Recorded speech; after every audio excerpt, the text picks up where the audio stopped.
Section 37 of the Bargaining Council Agreement. Perhaps we can start with you just giving us a sense of the history of the section or the clause and tell us its significance at the moment.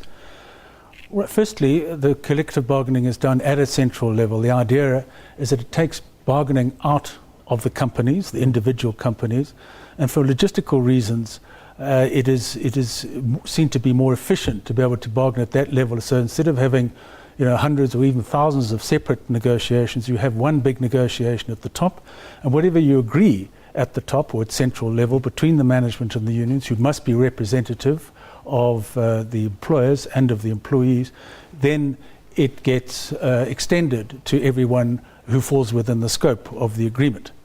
So that's the big idea. Yeah. And the things changed in 1992 in relation to what exactly could be extended or what should be extended by agreement. Before 1992, the negotiations were about minimum conditions of employment, minimum wages, working hours, and those kinds of things. And then the parties in 1992 agreed to change that and to turn it into actuals. So from then on, and since 1992, which has been quite a long time, they've had a tradition of agreeing actual wages, and those get extended for the period of agreement, whether it's a 1, 2 or 3 year agreement. The current one has been a 3-year agreement. Yeah.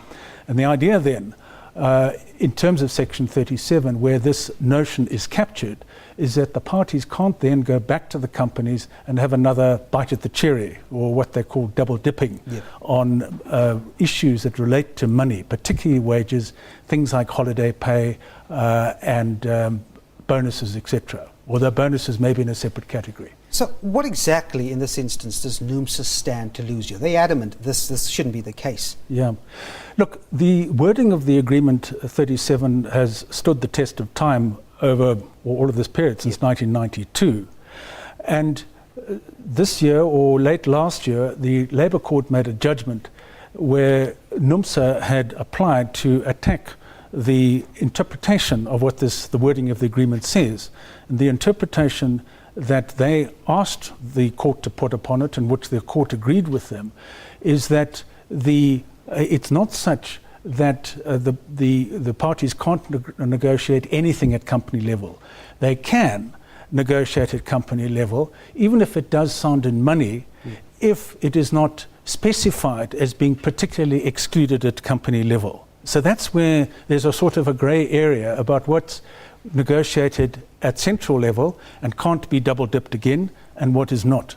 And there's a sort of a window that was opened according to this judgment to Numsa to say, well, actually, maybe there are other things that we haven't specially listed here that we can take up at company level, that we can negotiate, which would cost companies money. And that's what the employers are trying to stop.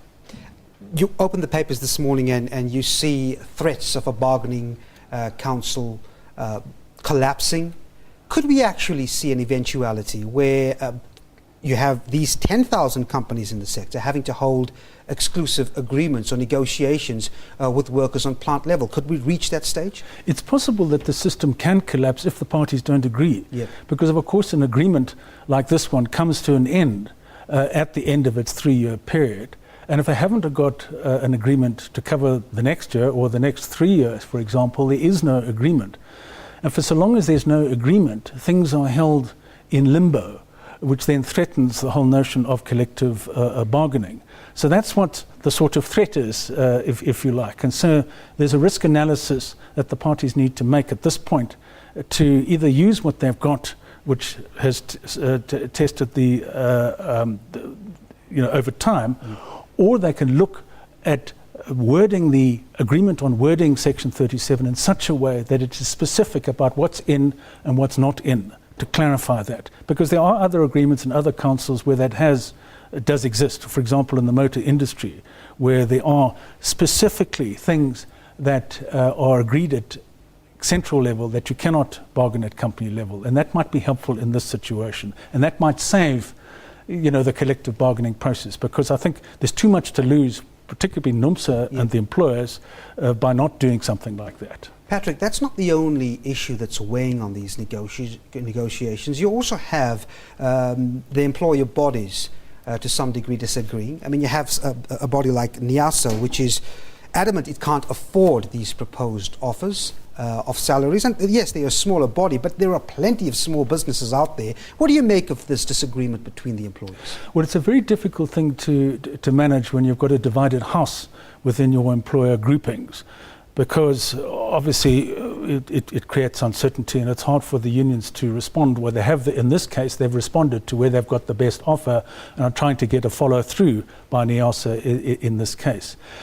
And that is it's got to do with the numbers ultimately about which employer organisations have the most clout in terms of their membership within the collective bargaining arrangement.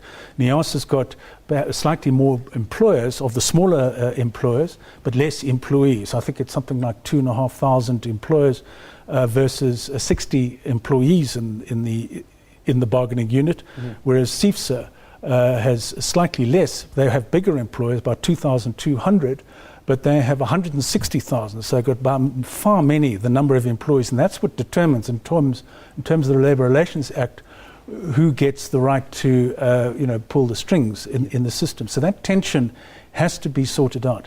And may I say that there's a parallel process that is underway to examine these kinds of issues. There's a forum, a policy forum, industry policy forum, which is investigating these particular things about how you bargain, how you participate, whether big should be separated from small businesses, and how that should be done perhaps. Well, we'll find out and get more clarity at 4 o'clock this afternoon. Patrick, thanks indeed for coming in. My pleasure. Thank you. Now, shares of Marafe Resources have climbed by more than 4% today after the